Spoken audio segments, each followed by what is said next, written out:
क्या होता है जब एक टूटे हुए सपने के मलबे से जन्म लेता है एक नया हीरो। ये कहानी है एक ऐसे आम इंसान की जो मॉन्स्टर की लाशें उठाते उठाते खुद एक मॉन्स्टर बन गया। लेकिन असली सवाल ये है, क्या वो अब भी इंसान है? स्वागत है आपका काइजू नंबर 8 की उस दुनिया में जहां हर सांस के साथ मौत और हर मोड़ पर तबाही है।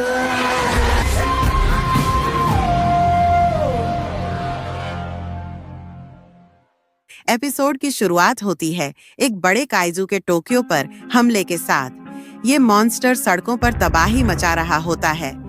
उस वक्त जापान डिफेंस फोर्स की कैप्टन मीना आशिरो और उसकी यूनिट उस काइजू को मार गिराती है। मीना हाईली रिस्पेक्टेड और पावरफुल काइजू फाइटर दिखाई जाती है। स्नाइपर राइफल से काइजू को एक हेडशॉट में खत्म कर देती है।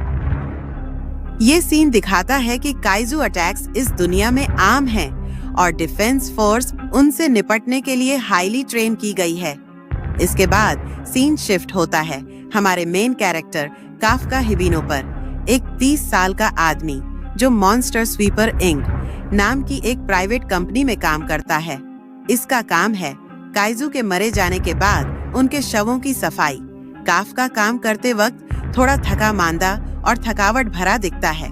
जब वह मरे हुए काइजू के अंदर घुसकर उनके ऑर्गन्स निकालता है तो व्यूअर को दिखाया जाता है कि यह काम कितना घिनौना, फिजिकल और मेंटली थकाने वाला है।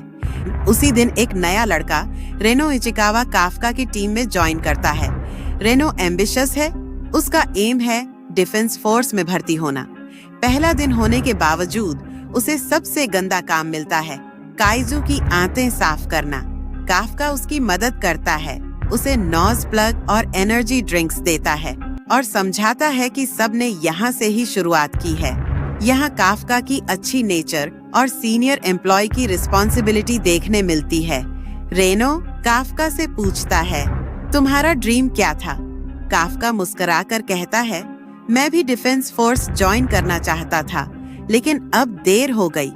यहाँ काफका का रिग्रेट और टूटा हुआ सपना पहली बार स्ट्रांगली दिखाई देता है।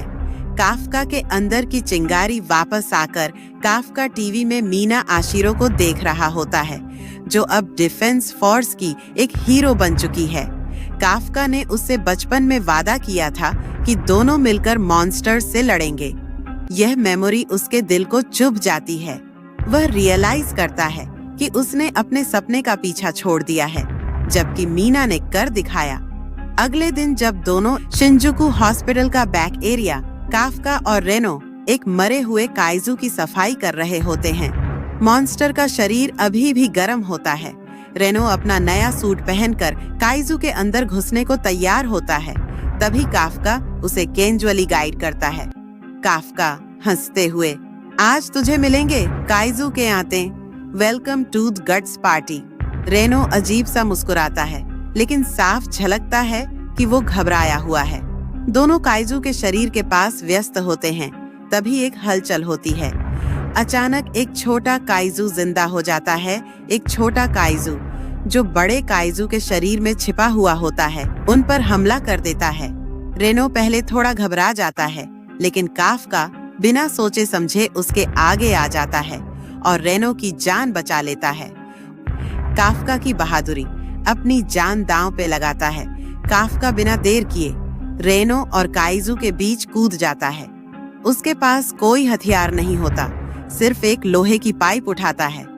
काफका गुस्से में, तुझे बोला था पीछे रहने को। वो पाइप से काइजू के सिर पर जोर से वार करता है। काइजू कुछ देर के लिए हटता है, लेकिन फिर वो काफका को जमीन पर पटक देता है। काफका के कंधे में चोट लगती है, लेकिन वो हार नहीं मानता। काफका चिल्लाते हुए, रेनो डिफेंस फोर्स को बुला, तू बच जा बस। रेनो चिल्लाते हुए वहां से भागता है और काफका काइजू का ध्यान अपनी ओर बनाए रखता है। सीन स्लो मोशन में दिखाया जाता है। खून, धूल और काफका का थका हुआ चेहरा, सब कुछ स्लो मोशन में दिखता है। काइजू फिर से कूदता है। काफका मुश्किल से बचता है। तभी दूर से इमरजेंसी टीम आती है और काइजू को न्यूट्रलाइज कर देती है। हॉस्पिटल सीन, काफका और रेनो रिकवरी रूम में अगले सीन में काफ्का और रेनो हॉस्पिटल के एक कमरे में होते हैं। काफ्का के कंधे पर पट्टी बंधी होती है, लेकिन काफ्का साफ तौर पर थका और अजीब महसूस कर रहा होता है। ट्विस्ट शुरू होता है। मिनी काइजू की एंट्री अचानक एक छोटा चमकता हुआ कीड़े जैसा काइजू हवा में उड़ता हुआ कमरे में घुस आता है।